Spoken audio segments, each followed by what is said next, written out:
పచ్చి అబద్ధాలు మీరు ఎన్ని చెప్పినా కల్తీ నెయ్యికి మూలాలు మీ పాలనలో ప్రారంభమైనాయి. మీరు అలాగే మేము నిబంధనల్ని సడలించటం ద్వారా ఈ కల్తీ నెయ్యి ప్రవేశించింది అని చెప్తున్నారు. నిబంధనల్ని సడలించటం ద్వారా వచ్చినటువంటి ఒక్క ఛాలెంజ్, మళ్ళీ ఒక్క డైరీ సంస్థను చూపండి. మీరు నిబంధనల్ని మీరు కఠినతరం చేసినప్పుడు వచ్చినటువంటివే Indapur dairy, Harsh fresh dairy అని పిలువబడేటువంటి బోలే బాబా డైరీ కూడా.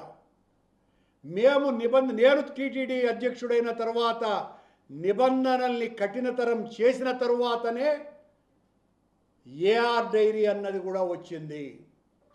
అంటే సులభతరం చేయటం మూలంగా ప్రయోజనం పొందినటువంటి డైరీ సంస్థ ఒక్కటి కూడా లేదు. దీన్ని మీరు నిరూపించాలా, ఛాలెంజ్ చేస్తున్నా. నిబంధనల్ని సడలించడానికి కేంద్ర ప్రభుత్వం తీసుకున్నటువంటి ఆర్థిక విధానాలు మాత్రం తప్ప మరొకటి కాదు. తద్వారా లోకల్గా ఉన్నటువంటి సంస్థల్ని, స్టార్టప్ కంపెనీలను ఎంకరేజ్ చేయాలని ఆనాటి పాలక మండలి అధ్యక్షుడు, ఎగ్జిక్యూటివ్ ఆఫీసర్ తీసుకున్నటువంటి నిర్ణయం తప్ప మరొకటి కాదు.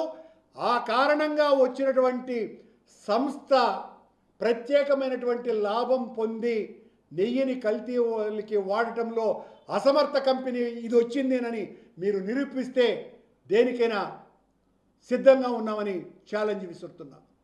ఈ రోజున ఈ శాసనసభ చర్చలో మా ఇద్దరిని నేరస్తులుగా చేసి, ఎందుకంటే నేను రోజు ఎక్కువగా మాట్లాడుతున్నాను కనుక, నేను మాట్లాడిన తర్వాత మీకు మాట్లాడడానికి, దానికి సమాధానం ఇవ్వడానికి మీకు శక్తి చాలటంలా, మీకు తెలివి చాలటంలా, మీకు విషయ పరిజ్ఞానం లేదు.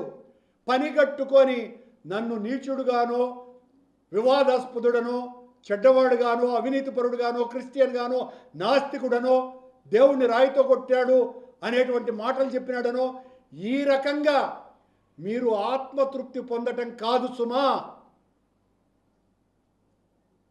ఆధారాలతో నిరూపించాలి.